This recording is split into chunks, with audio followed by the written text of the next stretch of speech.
Hello दोस्तों, नमस्कार। स्वागत है आपका हमारे YouTube channel Uttarakhand GK very easy tricks में। और आज की इस वीडियो में दोस्तों हम बात करेंगे UKPSC previous year question paper के बारे में। और आज का हमारा पेपर है दोस्तों लोअर पीसीएस का एग्जाम पेपर, जो कि आपका 2021 में 5 दिसंबर को हुआ था। और लोअर पीसीएस के एग्जाम पेपर में दोस्तों आपके 100 मार्क्स का जो पोर्शन था, जीएस वाला पोर्शन, जो कि आपके आगामी एग्जाम्स पटवारी, पुलिस कांस्टेबल, लेखपाल, बंदी रक्षक, एसआई और जो अन्य भर्तियां दोस्तों आपकी होनी है समूह ग लेवल पर, उनके लिए दोस्तों ये वीडियो काफी ज्यादा महत्वपूर्ण है। इससे पहले भी दोस्तों मैंने प्रीवियस ईयर क्वेश्चन पेपर्स के पार्ट अपलोड किए हुए हैं। अगर आपने वो पार्ट्स नहीं देखे हैं तो आप उन पार्ट्स को जरूर देख लीजिएगा। और उसमें जो भी प्रश्न है दोस्तों, आपको वह सभी प्रश्न डायरेक्टली याद कर लेने हैं, क्योंकि आपके आने वाले एग्जाम्स में दोस्तों in previous year question paper में से भी बहुत सारे क्वेश्चन डायरेक्टली आने की संभावनाएं हैं। अप्रोक्सीमेट आप मान सकते हैं दोस्तों 100 नंबर का पेपर है तो 20 से 25 क्वेश्चन आने की संभावनाएं हैं प्रीवियस ईयर क्वेश्चन पेपर से। इसीलिए दोस्तों मैं आपको ये सेगमेंट करा रहा हूं। और अगर आप हमारे चैनल पर पहली बार आ रहे हैं तो चैनल को सब्सक्राइब जरूर करें, वीडियो पसंद आती है तो वीडियो को लाइक जरूर करें, कमेंट जरूर करें और अपने दोस्तों के साथ में भी जरूर शेयर करें। और दोस्तों अभी तक आपने हमारी एप्लीकेशन डाउनलोड नहीं करी है तो प्ले स्टोर से हमारी application Uttarakhand GK very easy tricks को जरूर डाउनलोड कर लीजिएगा, क्योंकि उसमें आपको आगामी एग्जाम से तो इंपोर्टेंट मटेरियल दोस्तों मिल जाता है। इंपोर्टेंट जो आपका प्रैक्टिस सेट्स हैं दोस्तों वो आपको वहां पर अवेलेबल हो जाते हैं। चलिए शुरू करते हैं दोस्तों आज की इस वीडियो को। और डायरेक्टली दोस्तों मैं आपको सभी प्रश्नों के आंसर बताते रहूंगा, तो आप इन प्रश्नों के आंसर्स को याद कर लीजिएगा। पहला हमारा प्रश्न है, दुनिया का सबसे ऊंचा थिएटर अगस्त 2021 में शुरू किया गया है। कहां पर शुरू किया गया है? तो दुनिया का सबसे ऊंचा थिएटर दोस्तों लद्दाख में शुरू किया गया है। कहां पे? लद्दाख में। दूसरा हमारा प्रश्न है, निम्न में से किसको भंग नहीं किया जा सकता है किंतु समाप्त किया जा सकता है? देखिए, भंग नहीं किया जा सकता है लेकिन समाप्त किया जा सकता है। क्या है? राज्य विधान परिषद। राज्य विधान परिषद को भंग नहीं किया जा सकता है, किंतु इसको क्या किया जाता है? समाप्त किया जा सकता है। अगर प्रश्न होता है इनमें से किसको भंग नहीं किया जा सकता है, सिर्फ इतना होता तो राज्यसभा को कभी भी भंग नहीं किया जा सकता है, ये आपको याद रखना है। अगला प्रश्न है, न्यायालय निम्न में से किस रिट के द्वारा किसी व्यक्ति को वह पद धारण करने से रोक सकता है जिसके लिए वह अधिकारी नहीं है? तो न्यायालय निम्न में से दोस्तों अधिकार परीक्षा लेख रिट के द्वारा किसी भी व्यक्ति को वह पद धारण करने से रोक सकता है जिसके लिए वह अधिकारी नहीं है। और दोस्तों आर्टिकल 32 के तहत जो 5 प्रकार की रिटें दायर होती हैं, ये 5 की 5 प्रकार की आप रिटें याद कर लीजिएगा। एक प्रश्न यहाँ से आपके एग्जाम में जरूर पूछे जाने की संभावनाएं है। और भीमराव अंबेडकर ने आर्टिकल 32 को भारतीय संविधान की आत्मा कहा था। और भारतीय संविधान का हृदय भी दोस्तों आर्टिकल 32 यानी कि अनुच्छेद 32 को ही कहा जाता है, संवैधानिक उपचारों का अधिकार। ठीक है, अगले प्रश्न की बात करते हैं, निम्न में से कौन सी एक नियामक संस्था यानी कि रेगुलेटरी कमीशन निम्न में से कौन सा है दोस्तों? तो आपका जो सेबी है दोस्तों, securities exchange board of India. SEBI क्या है? आपका एक नियामक संस्था है। क्या है? सेबी। अगला प्रश्न है, निम्न में से भारत के संविधान का कौन सा अनुच्छेद जिला नियोजन समिति का प्रावधान करता है? तो भारतीय संविधान का अनुच्छेद 243 जेड डी दोस्तों जिला नियोजन समिति का प्रावधान करता है। कौन सा अनुच्छेद? अनुच्छेद 243 जेड डी। अगले प्रश्न की बात करते हैं दोस्तों, 124वां संवैधानिक संशोधन अधिनियम निम्न में से किससे संबंधित है? सरकारी सेवाओं में महिलाओं के आरक्षण से, अत्याचार के विरुद्ध सुरक्षा से, बच्चों के शोषण के विरुद्ध सुरक्षा से, या आर्थिक रूप से पिछड़े वर्गों के लिए आरक्षण से? तो 124वां संविधान संशोधन जो दोस्तों अधिनियम था, यह संबंधित है ईडब्ल्यूएस से यानी कि आर्थिक रूप से पिछड़े वर्गों के लिए आरक्षण से संबंधित है। और अगर संवैधानिक संशोधन पूछेगा तो ये था कौन सा दोस्तों? 103वां संवैधानिक संशोधन। 103वां संविधान संशोधन था दोस्तों, जिसके तहत हमारा आर्थिक रूप से पिछड़े वर्गों को लिए 10% आरक्षण प्रावधान किया गया था, जिसे हम दोस्तों ईडब्ल्यूएस आरक्षण भी कहते हैं। और इसके बाद में दोस्तों एक 104वां संविधान संशोधन था, वो भी आपको याद रखना है, जो कि आपका एंग्लो इंडियन की सीटों को समाप्त करने से संबंधित था। ठीक है, इसमें एससी एसटी के आरक्षण को बढ़ाया गया था और एंग्लो इंडियन का आरक्षण समाप्त कर दिया गया था। अगला प्रश्न है दोस्तों, किस संवैधानिक संशोधन द्वारा 12वीं अनुसूची को भारतीय संविधान में सम्मिलित किया गया था? तो दोस्तों 12वीं अनुसूची को संविधान में सम्मिलित किया गया था 74वें संविधान संशोधन के तहत। कौन से संविधान संशोधन के तहत दोस्तों? 74वें संविधान संशोधन के तहत है। ठीक है, कब हुआ था? 1992 में हुआ था। ठीक है, ऐसे दोस्तों अगर पूछा जाता आपसे कि 11वीं अनुसूची को किस संवैधानिक संशोधन के तहत जोड़ा गया था, जो कि पंचायती राज से संबंधित थी 11वीं अनुसूची, तो 11वीं अनुसूची को दोस्तों 73वें संवैधानिक संशोधन के माध्यम से जोड़ा गया था। और 11वीं अनुसूची में कुल कितने विषय थे? 29 विषय थे दोस्तों, ये भी आपको याद रखना है। और 74वें संविधान संशोधन के तहत दोस्तों आपकी 12वीं अनुसूची जोड़ी गई थी, थी जो कि नगर निकायों से संबंधित थी। ठीक है, अगले प्रश्न की बात करते हैं दोस्तों। भारत का नियंत्रक एवं महालेखा परीक्षक, जिसे हम दोस्तों कैग बोलते हैं, आर्टिकल 148 में कैग के बारे में पढ़ते हैं, अपना वार्षिक प्रतिवेदन किसे प्रस्तुत करता है? भारत के राष्ट्रपति को, केंद्रीय वित्त मंत्री को, भारत के प्रधानमंत्री को, या फिर भारत की संसद को? तो भारत का नियंत्रक एवं महालेखा परीक्षक अपना वार्षिक प्रतिवेदन दोस्तों भारत के राष्ट्रपति को प्रस्तुत करता है। किसको प्रस्तुत करता है? भारत के राष्ट्रपति को। अगला प्रश्न दोस्तों, जीएसटी परिषद का अध्यक्ष कौन होता है? बहुत बार यह प्रश्न पूछा गया है। तो जीएसटी परिषद का अध्यक्ष होता है दोस्तों कौन? केंद्रीय वित्त मंत्री। ठीक है, और जीएसटी को भारत में कब से लागू किया गया था दोस्तों? 1 जुलाई 2017 से जीएसटी को भारत में लागू किया गया था, याद रखना आपको। अगले प्रश्न की बात करते हैं। नीति आयोग के सतत विकास लक्ष्य सूचकांक 2021 में किस भारतीय को या किस भारतीय राज्य को सर्वोच्च स्थान मिला था? तो नीति आयोग के सतत विकास एवं लक्ष्य सूचकांक 2021 में दोस्तों भारत के केरल राज्य को सर्वोच्च स्थान मिला था। कौन से राज्य को? केरल राज्य को क्या मिला था? सर्वोच्च स्थान मिला था सतत विकास लक्ष्य सूचकांक 2021 के आधार पर। तो दोस्तों आप ना ये करंट अफेयर्स का लेवल देखिए कि किस प्रकार के करंट अफेयर्स है। बिल्कुल बेसिक से करंट अफेयर्स हैं। अगर आपको सामान्य सी समझ भी है तो आप एग्जाम में प्रश्नों को कर सकते हैं। तो करंट अफेयर भी आपको बिल्कुल बेसिक सा तैयार करके जाना है। अगले प्रश्न की बात करते हैं। 11वां हमारा प्रश्न है, सरकारी आयोग का मुख्य कार्य क्या था? संघ सरकार की प्रशासनिक व्यवस्था का परीक्षण करना, सरकारी व्यय की कार्यदक्षता का मूल्यांकन करना, केंद्र राज्य संबंधों का पुनर्निरीक्षण करना, या फिर विदेशी प्रत्यक्ष निवेश पर विचार करना। तो सरकारी आयोग का मुख्य कार्य था दोस्तों क्या? केंद्र राज्य संबंधों का पुनर्निरीक्षण करना। ठीक है, ऑप्शन नंबर सी आपका राइट आंसर हो जाएगा। अगले प्रश्न की बात करते हैं। यूएनडीपी की मानव विकास रिपोर्ट 2020 HDR यानी कि ह्यूमन डेवलपमेंट रिपोर्ट के अनुसार विश्व में भारत का मानव विकास सूचकांक कितना है? तो 2020 की रिपोर्ट के अकॉर्डिंग दोस्तों विश्व में भारत का जो मानव विकास सूचकांक था वह कितना था? 131 था। कितना था दोस्तों? 131 था। अगले प्रश्न की बात करते हैं। फसल वर्ष 2020-21 के लिए भारत में राष्ट्रीय स्तर पर खाद्यान्न उत्पादन लक्ष्य कितना था? तो फसल वर्ष 2020-21 के लिए भारत में राष्ट्रीय स्तर पर दोस्तों जो आपका खाद्यान्न का लक्ष्य था वो था 301 मिलियन टन। अगले प्रश्न की बात करते हैं। खुले बाजार की क्रियाएं निम्न में से किस नीति की विशेषता है? तो खुले बाजार की जो क्रियाएं हैं दोस्तों यह मौद्रिक नीति की विशेषता है। अगले प्रश्न की बात करते हैं कि राष्ट्रीय खाद्य मिशन यानी कि नेशनल फूड सिक्योरिटी मिशन कब शुरू किया गया था? तो राष्ट्रीय खाद्य मिशन दोस्तों शुरू किया गया था आपका 2007-8 में। कब शुरू किया गया था? 2007-8 में शुरू किया गया था। अगला प्रश्न है, तेंदुलकर प्रविधि के आधार पर वर्ष 2011-12 के लिए भारत की गरीबी दर कितनी थी? तो तेंदुलकर प्रविधि के आधार पर वर्ष 2011-12 के लिए दोस्तों भारत की जो गरीबी दर थी वो थी 21.92%। कितनी? 21.92%। अगले प्रश्न की दोस्तों बात करते हैं। भारत में या निम्न में से सर्वोत्तम श्रेणी का कोयला कौन सा है? लिग्नाइट है, पीट है, एंथ्रासाइट। तो एंथ्रासाइट दोस्तों ए से आपको याद रखना, ए यानी कि पहले आता है। तो सर्वोत्तम श्रेणी का कोयला कौन सा है दोस्तों? एंथ्रासाइट आपका कोयला है। अगले प्रश्न की बात करते हैं। निम्न में से कपास की फसल के लिए कौन सी मिट्टी सर्वाधिक उपयुक्त होती है? तो कपास की फसल के लिए दोस्तों काली मिट्टी सर्वाधिक उपयुक्त होती है। कौन सी मिट्टी? काली मिट्टी। ठीक है, अगले प्रश्न की बात करते हैं।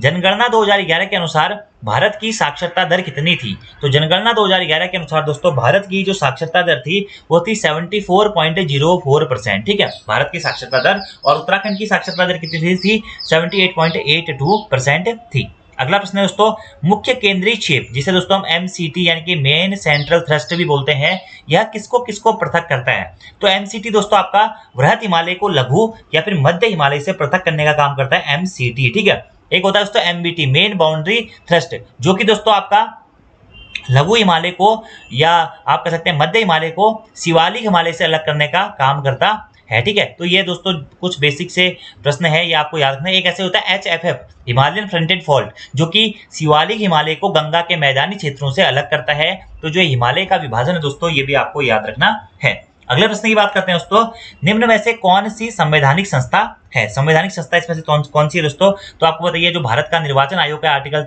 324 के तहत दोस्तों यह क्या है? संवैधानिक संस्था है। तो ऑप्शन नंबर सी आपका सही आंसर हो जाएगा।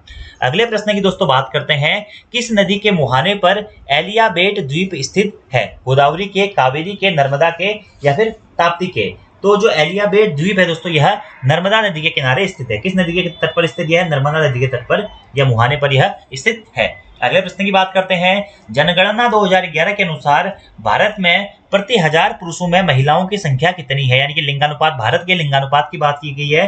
तो 2011 की जनगणना के अनुसार भारत का लिंगानुपात कितना था? 940 था। यानी कि हजार पुरुषों में महिलाएं कितनी थी? 940 थी। और वहीं उत्तराखंड का लिंगानुपात पूछेगा तो कितना है? 2011 की जनगणना के अनुसार 963 है। अगला प्रश्न है दोस्तों, निम्नलिखित में से कौन सा जुड़ा सुमेलित नहीं है या सही नहीं है? पंजाब हिमालय सिंधु और सतलज नदियों के मध्य में स्थित है। कुमाऊं हिमालय यमुना और काली नदियों के मध्य में स्थित है। नेपाल हिमालय रावी और तिस्ता नदियों के मध्य में स्थित है। या असम हिमालय तिस्ता और ब्रह्मपुत्र नदियों के मध्य में स्थित है। तो इसमें से दोस्तों कौन सा जोड़ा सही नहीं है? Option number C. क्यों? क्योंकि नेपाल हिमालय दोस्तों रावी नहीं, कौन सी नदी? काली और तिस्ता नदी के मध्य में हमारा क्या स्थित है? नेपाल हिमालय स्थित है काली और तिस्ता नदी के मध्य में। ठीक है, बाकी दोस्तों आपको ये याद रखना है कि सिंधु और सतलज नदियों के मध्य में कौन सा हिमालय है? पंजाब हिमालय है। यमुना और काली नदी के मध्य में कौन सा हिमालय है? हमारा कुमाऊं हिमालय है। काली और तिस्ता नदी के मध्य में हमारा कौन सा हिमालय है? नेपाल हिमालय है। और तिस्ता और ब्रह्मपुत्र नदी के मध्य में हमारा असम हिमालय है। दोस्तों ये प्रश्न बहुत इंपॉर्टेंट है, याद रखने आपको। ठीक है, अगला प्रश्न, यहाँ से भी एक प्रश्न बनने के चांसेस जो रहते हैं दोस्तों। निम्नलिखित दर्रों को पश्चिम से पूर्व के क्रम में व्यवस्थित कीजिए। ठीक है, जोजिला दर्रा कहाँ स्थित है दोस्तों? जम्मू कश्मीर में जोजिला दर्रा स्थित है। ठीक है, सिपकिला दर्रा हिमाचल प्रदेश में स्थित है। ठीक है, मुलिंगला दर्रा उत्तराखंड में दोस्तों स्थित है। ठीक है, बोमडिला दर्रा अरुणाचल प्रदेश में स्थित है। और जेलेपला दर्रा दोस्तों आपका सिक्किम में स्थित है। तो सभी दर्रे याद रखने हैं। जोजिला कहाँ है दोस्तों? जम्मू कश्मीर में है। सिपकिला कहाँ है? हिमाचल प्रदेश में है। मुलिंगला कहाँ है? उत्तराखंड में है। बोमडिला कहाँ है? अरुणाचल प्रदेश में है। और जेनेपला कहाँ है दोस्तों? यह आपका सिक्किम में यह दर्रा स्थित है। तो ऑप्शन के अकॉर्डिंग दोस्तों ऑप्शन नंबर डी आपका सही हो जाएगा। पश्चिम से पूर्व के क्रम में आपसे पूछा जा रहा है, तो पश्चिम से पूर्व के क्रम में यानी कि यहाँ से यहाँ के क्रम में। ठीक है, तो सबसे पहले आपको बताया जोजिला दर्रा आपका जम्मू कश्मीर में पड़ता है। उसके बाद में आपका जम्मू कश्मीर से आप हिमाचल प्रदेश में आते हैं, फिर आप उत्तराखंड में आते हैं, फिर आप अरुणाचल प्रदेश में जाते हैं, फिर आप सिक्किम में जाते हैं। ठीक है, तो ये आंसर हो जाएगा ए।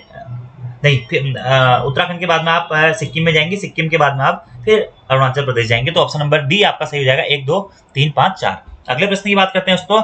निम्न में से कौन सी दक्षिण भारत की सबसे ऊंची चोटी है? बहुत इंपॉर्टेंट प्रश्न है, बहुत बार पूछा गया है। तो दक्षिण भारत की सबसे ऊंची पर्वत चोटी कौन सी है दोस्तों? अनाईमुड़ी। अनाईमुड़ी जो श्रृंखला है आपके दक्षिण भारत की सबसे ऊंची चोटी है।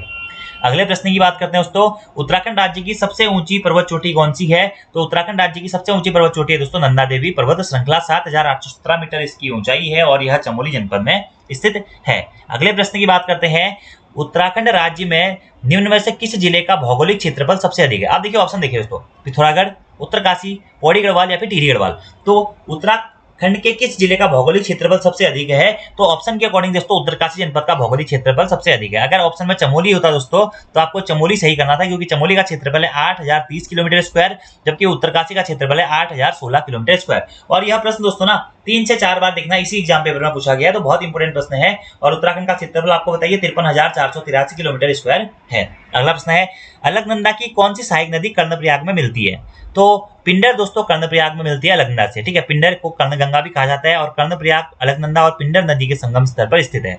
अलकनंदा और भागीरथी का संगम दोस्तों देवप्रयाग में होता है। अलकनंदा और मंदाकिनी का संगम दोस्तों रुद्रप्रयाग में होता है। अलकनंदा और पश्चिमी द्वारिगंगा का संगम या विष्णुगंगा का संगम दोस्तों आपका विष्णुप्रयाग में होता है। अगला प्रश्न है दोस्तों।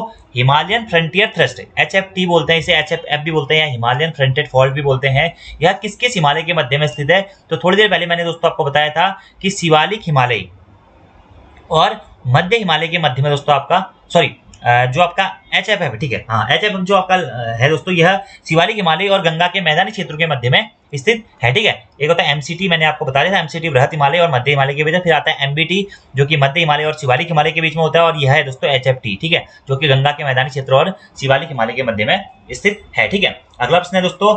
जनगणना के आधार पर निम्नलिखित जिलों को जनसंख्या के आधार पर आरोही क्रम में लिखिए। आरोही क्रम दोस्तों आपको बताइए, आरोही क्रम यानी कि आपका आरोही क्रम कौन सा क्रम होता है दोस्तों? घटता हुआ क्रम। ठीक है, अवरोही होता है बढ़ता हुआ क्रम। तो देखिए आरोही क्रम में लिखिए उत्तरकाशी, बागेश्वर, रुद्रप्रयाग या चंपावत। देखिए दोस्तों आपको बताइए ऑप्शन के अकॉर्डिंग उत्तरकाशी सबसे अधिक क्षेत्रफल वाला है और सबसे कम क्षेत्रफल वाला चंपावत है। ठीक है, तो ऑप्शन नंबर ए सही हो जाएगा, उत्तरकाशी, फिर बागेश्वर, फिर रुद्रप्रयाग, फिर चंपावत। ठीक है, अगले प्रश्न की बात करते हैं। 2001 से 11 के दशक में उत्तराखंड में जनसंख्या वृद्धि दर कितनी रही थी? तो 1 से 11 के मध्य में दोस्तों जनसंख्या वृद्धि दर ये रही थी दोस्तों आपकी 19.17%। ठीक है, कहीं कहीं आपको किताबों में 18.80% भी देखने को मिलेगा। वैसे 2011 की जनगणना के अनुसार दोस्तों जो हमारी 10 की वृद्धि दर थी उत्तराखंड राज्य की, होती है 18.80%। ठीक है, लेकिन ऑप्शन में इसका नियरेस्ट ऑप्शन 19.17% है, तो इसलिए ऑप्शन नंबर सी आपका सही हो जाएगा। ठीक है, और दोस्तों आपको मैं एक और चीज बताना चाहूंगा, कभी कभी कुछ प्रश्न ऐसे होते हैं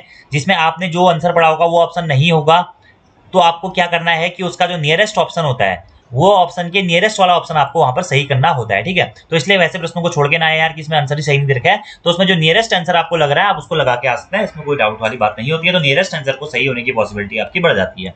अगले प्रश्न की बात करते हैं, उत्तराखंड में सर्वाधिक नगरीकृत जिला कौन सा है दोस्तों? तो उत्तराखंड में सर्वाधिक नगरीकृत जिला है दोस्तों आपका देहरादून, और सबसे कम नगरीकृत जिला कौन सा है?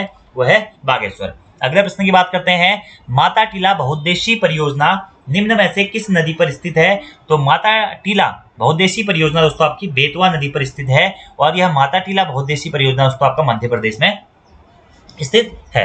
अगले प्रश्न की दोस्तों बात करते हैं, निम्न में से ब्राह्मणों की कौन सी उपजाति स्थान के नाम के आधार पर आधारित नहीं है? जोशी, छिमवाल, कपोली या भी सनवाल। तो जोशी दोस्तों ब्राह्मणों की एक ऐसी उपजाति है जो कि स्थान के नाम पर आधारित नहीं है।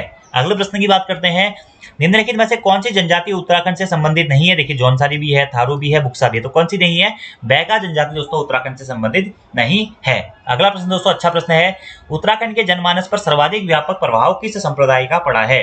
तो उत्तराखंड के जनमानस पर दोस्तों सर्वाधिक व्यापक जो प्रभाव है वह किस संप्रदाय का पड़ा है? वैष्णव, शैव या शाक्त? तो दोस्तों शैव और शाक्त संप्रदाय का सर्वाधिक प्रभाव उत्तराखंड के जनमानस पर पड़ा है।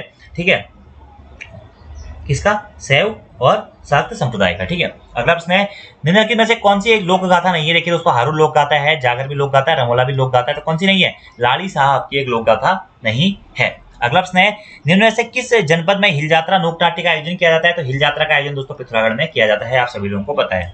अगला प्रश्न है, उत्तराखंड में निम्न स्थानों में से कहां पर दुर्योधन और कर्ण की पूजा की जाती है? तो नेटवाड़ उत्तरकाशी में दोस्तों यहाँ पर दुर्योधन और कर्ण की पूजा की जाती है। दुर्योधन का एक मंदिर भी दोस्तों नेटवाड़ उत्तरकाशी में स्थित है।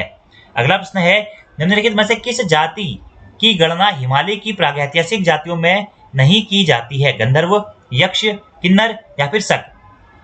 तो इसमें से दोस्तों आपकी जो शक जनजाति है या शक जाति है, इसकी जो गणना है हिमालय की प्रागैतिहासिक जातियों में नहीं की जाती, जबकि गंधर्व, यक्ष और किन्नर की जाती है। अगला प्रश्न है, तालेश्वर ताम्रपत्रों में किस राजवंश और उसकी राजधानी का पता चलता है? तो तालेश्वर ताम्रपत्र दोस्तों हमारे पौरव राजवंश और उसकी राजधानी ब्रह्मपुर का हमें तालेश्वर ताम्रपत्रों में पता चलता है। ठीक है, अल्मोड़ा के तालेश्वर से यह ताम्रपत्र प्राप्त हुए थे। ठीक है, वाई के गुप्ते के द्वारा यह ताम्रपत्र खोजे गए थे। अगला प्रश्न है दोस्तों, निम्नलिखित सूची में आपको सम्मिलित करना है। आईएमए भारतीय सैन्य अकादमी कहाँ स्थित है? दोस्तों देहरादून में स्थित है। फूलों की घाटी चमोली में स्थित है। बीएचईएल, ठीक है, भारतीय हैवी इलेक्ट्रिकल्स लिमिटेड जो दोस्तों जो है ये आपका हरिद्वार में स्थित है, और पिंडारी ग्लेशियर आपका बागेश्वर में स्थित है। ठीक है, तो आंसर हो जाएगा 3, 1, 2, 4। ठीक है, अगले प्रश्न की बात करते हैं, अल्मोड़ा या आलमनगर का संस्थापक कौन था? ठीक है, तो अल्मोड़ा या आलमनगर का संस्थापक कौन था दोस्तों? था बालो कल्याण चंद। कौन था? बालो कल्याण चंद। वैसे भीष्मचंद ने सबसे पहले अल्मोड़ा को बसाने की सोची थी दोस्तों, भीष्मचंद ने ही वहां पे खगमरा कोट का किला बनाया था, लेकिन भीष्मचंद ऑप्शन में नहीं है, तो इसीलिए मैंने आपसे कहा कि वैसे अल्मोड़ा का संस्थापक हम लोग भीष्मचंद पढ़ते हैं, बहुत जगह पे आपने भीष्मचंद पढ़ा होगा, क्योंकि भीष्मचंद के द्वारा ही दोस्तों आपका किला बनाया जाता है, खगमरा कोट का किला जिसे हम बोलते हैं, आलमनगर का किला भी हम जिसे बोलते हैं, लेकिन भीष्मचंद ऑप्शन में नहीं है, तो उसका नियरेस्ट कौन है? क्योंकि भीष्मचंद के बाद में उसके पुत्र बालो कल्याण चंद ने चंद्र राजवंश की राजधानी को चंपावत से अल्मोड़ा स्थानांतरित किया था, इसलिए आंसर हो जाएगा बालो कल्याण चंद। ठीक है, अगला प्रश्न है, 1658 में किस मुगल शहजादे ने श्रीनगर गढ़वाल में शरण ली थी? तो सुलेमान सिको ने 1658 में दोस्तों पृथ्वीपति शाह के दरबार में शरण ली थी। ठीक है, सुलेमान सिको। ठीक है, और गढ़वाली शैली का जो विकास होता है वो अभी इसी के समय से होता है। सुलेमान सिको अपने साथ में चित्रकारों को लेकर आते हैं और वहां से हमारी फिर गढ़वाली शैली का शुरुआत मानी जाती है। अगले प्रश्न की बात करते हैं दोस्तों कि उत्तराखंड में निम्न में से किस स्थान पर प्राचीन शिलालेख मिले हैं? तो पांडुकेश्वर, पलेठी, कालसी या फिर तालेश्वर? तो ऐसे दोस्तों हर स्थान से हमें कुछ ना कुछ मिला है, मतलब ताम्रपत्र मिले हैं, मिली पांडुकेश्वर से हो गया, पलेठी से हो गया, तालेश्वर से, लेकिन कालसी से हमें क्या मिला है? शिलालेख मिला है। किसका शिलालेख मिला है? अशोक का शिलालेख मिला है। ठीक है, कहां से? कालसी। कालसी देहरादून से हमें अशोक का शिलालेख मिला हुआ है। ठीक है, अगले प्रश्न की बात करते हैं, कुमाऊं राजवंश के चंद वंश का अंतिम शासक कौन था? तो चंद राजवंश का दोस्तों अंतिम शासक था कौन दोस्तों? महेंद्र चंद, 61वां शासक। अगला प्रश्न है दोस्तों, गोठ भूमि का क्या अर्थ है? ठीक है, तो मंदिरों को प्रदत्त जो भूमि होती थी उसे दोस्तों गूंठ भूमि कहा जाता है, मंदिरों को प्रदत्त भूमि। अगला है प्रश्न दोस्तों, हिमालयन डिस्ट्रिक्ट पुस्तक के लेखक कौन है? तो हिमालयन डिस्ट्रिक्ट पुस्तक के लेखक है दोस्तों कौन? एटकिंसन। कौन है? एटकिंसन है। अगले प्रश्न की बात करते हैं, उत्तराखंड शासन की वीर चंद्र सिंह गढ़वाली योजना निम्न में से किससे संबंधित है? तो उत्तराखंड शासन की वीर चंद्र सिंह गढ़वाली पर्यटन स्वरोजगार योजना दोस्तों किससे संबंधित है?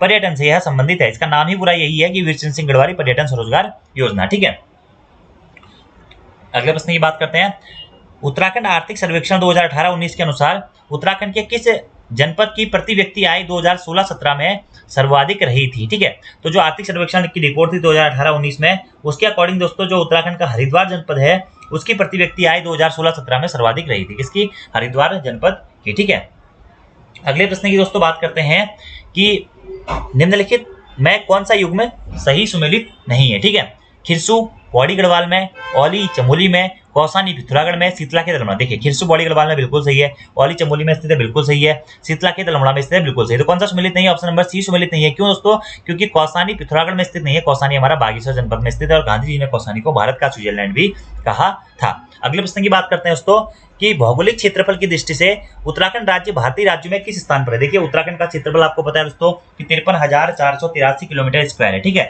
और क्षेत्रफल की दृष्टि से उत्तराखंड का भारत में कौन सा स्थान है? 19वां स्थान है। कहीं कहीं आप 18वां स्थान भी पढ़ेंगे, तो 18वां और 19वां से कौन ऑप्शन में? 19वां। ठीक है, अगर 19वां ऑप्शन में नहीं होता 18वां होता तो फिर आप वहां पे 18वें को सही आंसर करते। तो इस प्रकार के प्रश्नों में दोस्तों मैंने आपको हमेशा से कहा है कि आपको नियरेस्ट ऑप्शन सही करने हैं। ठीक है, नियरेस्ट ऑप्शन अगर आप सही करते हैं तो वहां पर आपके क्वेश्चन सही होने की संभावनाएं बढ़ जाती है। कभी कभी ऐसा होता है कि बहुत सारे अभ्यर्थी वो प्रश्न छोड़ के आ जाते हैं, लेकिन मेरा ये मानना है कि उसमें आपको नियरेस्ट ऑप्शन पर क्लिक करना चाहिए। ठीक है, अगले प्रश्न की बात करते हैं दोस्तों कि उत्तराखंड राज्य का लिंगानुपात 2011 की जनगणना के अनुसार कितना था? तो उत्तराखंड का राज्य का लिंगानुपात कितना दोस्तों? 963 था उत्तराखंड राज्य का लिंगानुपात। कितना? 963। ठीक है, अगले प्रश्न की बात करते हैं, नीचे लिखे गए नामों में उस नेपाली राजा का नाम इंगित कीजिए जिसने 12वीं सदी के अंत में खस देश, केदार भूमि और दानव भूतल प्रदेश पर राज्य किया था। तो नेपाली राजा का नाम जिसने 12वीं सदी के अंत में खस देश, केदार भूमि और दानव भूतल प्रदेश पर राज्य किया था वह कौन था दोस्तों? वो था अशोक चल्ल। कौन था? अशोक चल्ल था। ठीक है, दोस्तों इस प्रकार के प्रश्न भी बहुत बार एग्जाम में पूछते जाते हैं। अशोक चल से हो गया, क्रांचल देव से हो गया, तो ये वाले टॉपिक भी आपको अपने करते हुए चलने। वैसे सारी चीजें दोस्तों मैंने आपको उत्तराखंड के इतिहास वाली सीरीज में कराई हुई है, तो आप वहां पर कर सकते हैं। और दोस्तों अगर आप देखिए उत्तराखंड के लिए अगर आप प्रैक्टिस करना चाहते हैं ना, तो सब हमारा दोस्तों आप एप्लीकेशन से एक बैच ले सकते हैं, उत्तराखंड का topic wise practice set batch. ठीक है, उत्तराखंड के 7000 प्लस ऑब्जेक्टिव क्वेश्चन दोस्तों उसमें आपको मिल जाएंगे। ऐसे हिंदी का भी एक टॉपिक वाइज बैच है जिससे आप दोस्तों अगर जैसे आप बुक से किताबें क्वेश्चन को पढ़ लें या नोट्स को पढ़ लें अपने, तो उसके बाद में प्रैक्टिस करने के लिए वो आपका एक बेस्ट सोर्स है। तो अगर आप चाहें तो उससे भी जुड़ सकते हैं। अगले प्रश्न की बात करते हैं दोस्तों।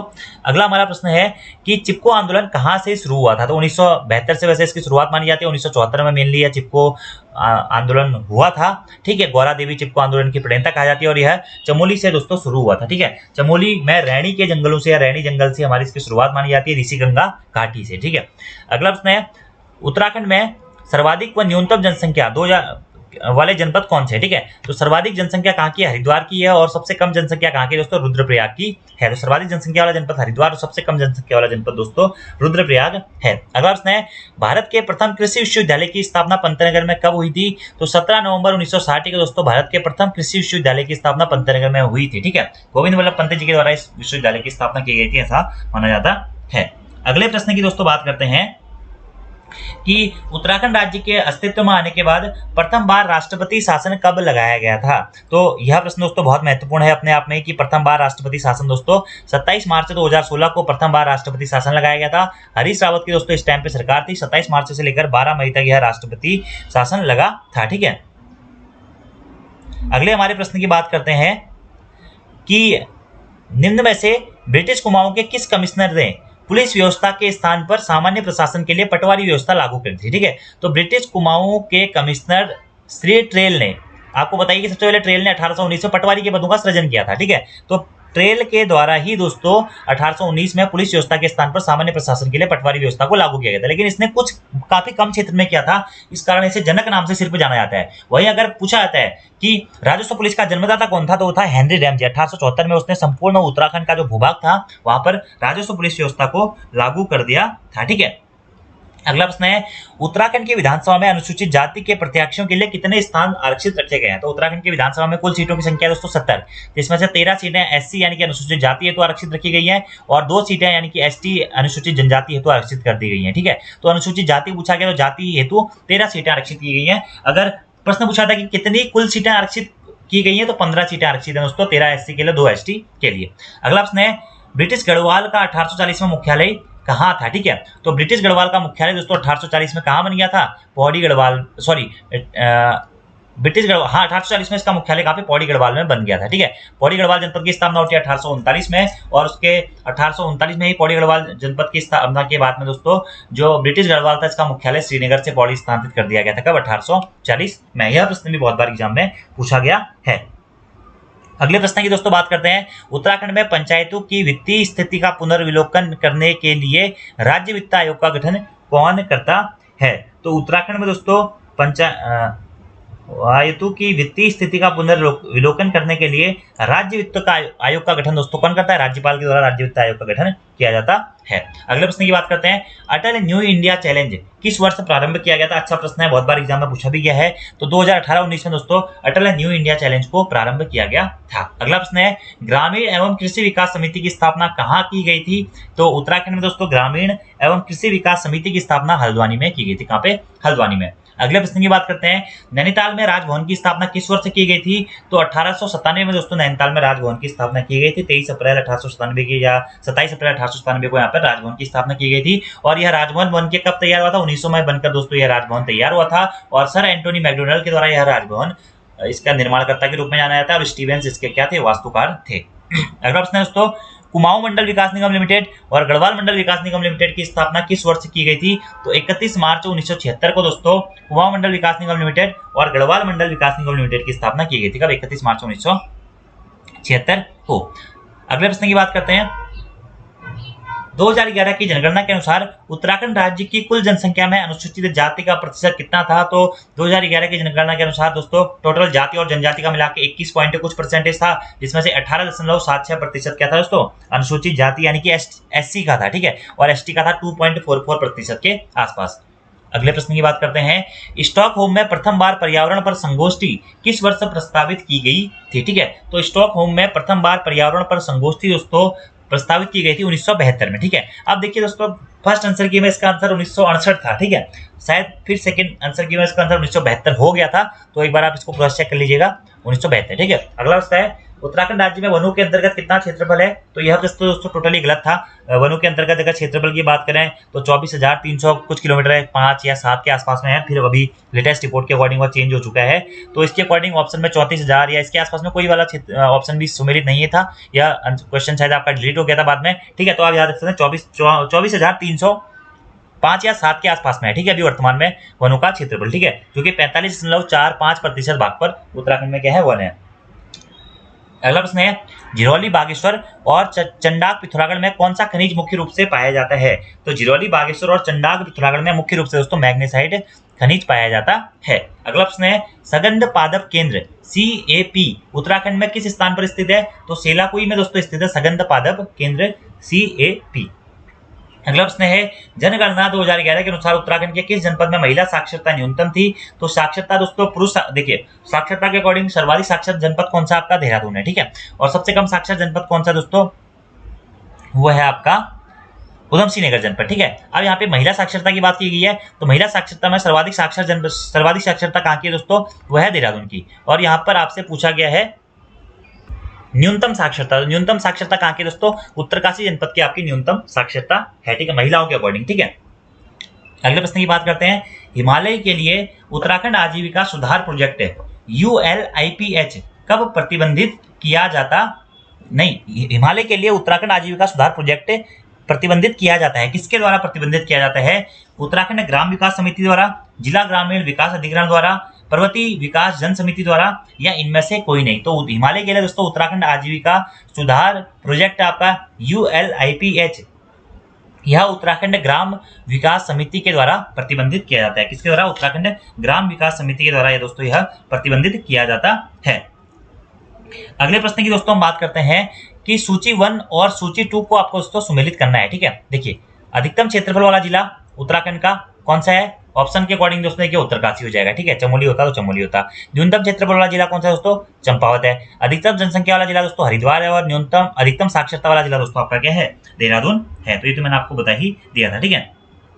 देहरादून की साक्षरता दोस्तों क्या है आपका? सर्वाधिक और सबसे कम साक्षरता आपकी उधमसिंह नगर जनपद की है। सर्वाधिक पुरुष साक्षरता आपकी दोस्तों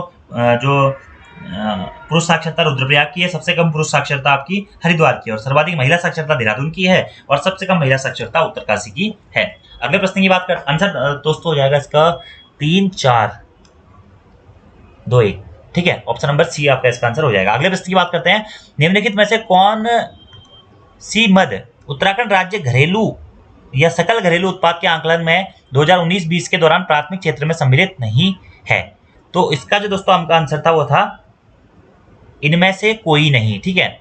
तो ये आंसर भी आप एक बार क्रॉस चेक कर लीजिएगा कि उत्तराखंड, शायद ये क्वेश्चन भी बाद में डिलीट कर दिया गया था, कि कौन सी मद उत्तराखंड राज्य सकल घरेलू उत्पाद के आंकलन में 2019-20 के प्राथमिक क्षेत्र में सम्मिलित नहीं है। तो पशुपालन भी प्राथमिक क्षेत्र में होता है दोस्तों, वानिकी और लट्ठा बनाना भी होता ही है, खनन और उत्खनन भी वैसे माना ही जाता है, तो इसलिए इसमें से कोई नहीं आंसर इसका हो जाएगा, ठीक है। अगला प्रश्न है कि उत्तराखंड सरकार द्वारा किस तिथि में, ठीक है, वैसे प्राथमिक क्षेत्र में कहीं कहीं आप देखेंगे खनन और उत्खनन नहीं शामिल किया जाता है, ठीक है, लेकिन अब ये आंकलन 2019-20 के अकॉर्डिंग पूछ रहा है, तो इसलिए आंसर इसमें से कोई नहीं आंसर दिया गया था। किसान प्रोत्साहन पेंशन योजना कब प्रारंभ की गई थी उत्तराखंड सरकार के द्वारा? तो उत्तराखंड सरकार के द्वारा दोस्तों 15 अगस्त 2014 से किसान प्रोत्साहन पेंशन योजना को शुरू किया गया था। अगले प्रश्न की बात करते हैं, फिरोमोन्स किसका उदाहरण है दोस्तों? तो फिरोमोन्स से है दोस्तों, यह आपका बाह्य हार्मोन का उदाहरण है। किसका? बाह्य हार्मोन्स का, ठीक है।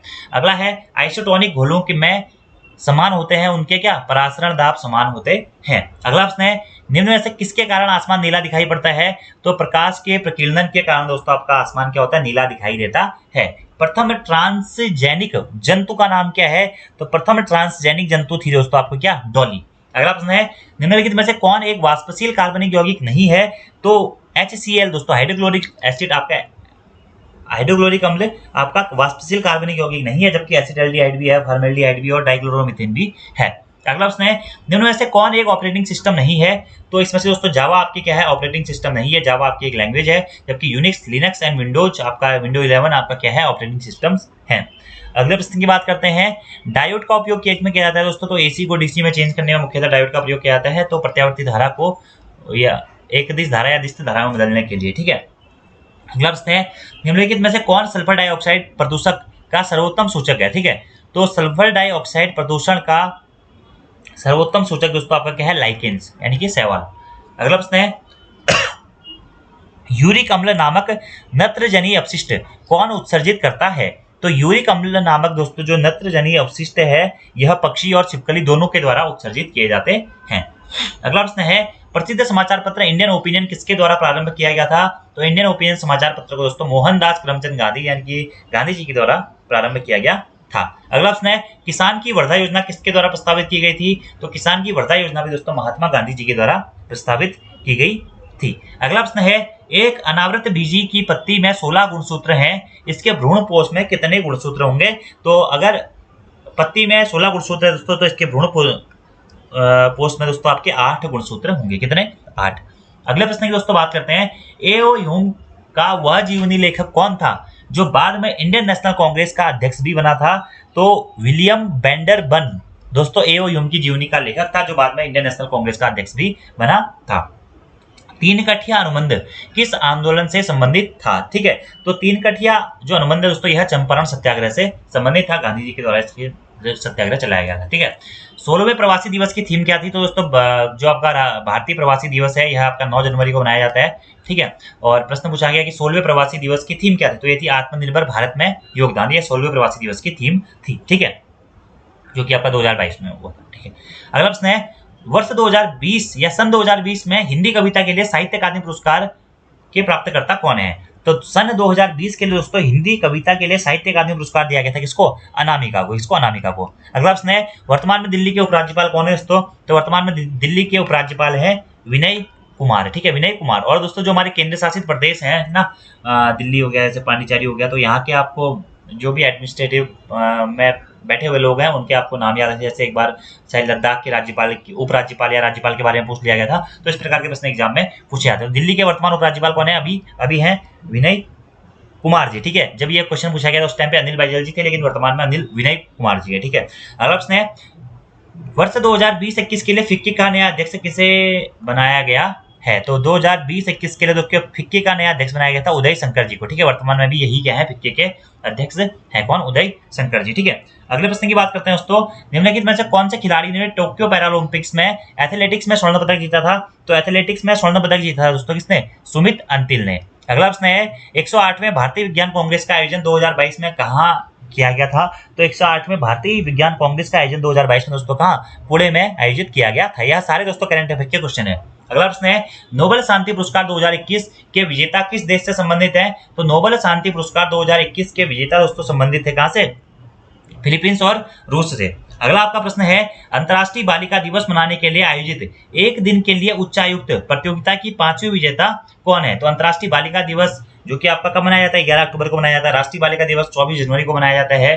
तो इसके एक दिन के लिए उच्चायुक्त प्रतियोगिता की 5वीं विजेता दोस्तों कौन है? तो ये थी अदिति महेश्वरी, ठीक है, अदिति महेश्वरी। और आपका लास्ट क्वेश्चन है दोस्तों कि भारत में विद्युत तार का जनक किसे माना जाता है? तो लॉर्ड डलहौजी को भारत में विद्युत तार का जनक माना जाता है। तो दोस्तों ये सभी 100 के 100 प्रश्न काफी ज्यादा महत्वपूर्ण है आपके एग्जाम्स के पॉइंट ऑफ व्यू से। तो इन प्रश्नों को आपको डायरेक्टली याद रखना है और एग्जाम्स के पॉइंट ऑफ व्यू से इन प्रश्नों को दोस्तों आपको बार बार प्रैक्टिस भी करते हुए चलनी है। इससे पहले जो प्रीवियस ईयर क्वेश्चन पेपर वाले पार्ट अगर आपने वो नहीं देखे हैं तो आप वो भी जरूर देख लीजिएगा। हमारी दोस्तों उत्तराखंड की टेस्ट सीरीज चलती है, पोस्टमार्टम क्लास है, जिसमें हमारे 115 पार्ट्स दोस्तों हो चुके हैं। अगर आपने वो नहीं देखे हैं तो वो भी देख लीजिएगा। हिंदी दोस्तों हमारी पोस्टमार्टम क्लासेस चल रही है, हिंदी में भी आपको मैं प्रीवियस ईयर क्वेश्चन पेपर्स करा रहा हूं, तो आप उनको भी जरूर देख लीजिएगा। क्योंकि दोस्तों ये प्रीवियस ईयर क्वेश्चन पेपर से ना आपको एक तो 10 पता चलता है कि कैसे प्रश्न आपके एग्जाम में पूछे जाते हैं और कैसे आपको तैयारी करनी है, किस प्रकार से आपको सोचना है, यह सारी चीजें आपको वहीं से क्लियर होती हैं। तो आज की वीडियो में दोस्तों इतना ही। Thank you, thanks for watching video, see you next time, धन्यवाद।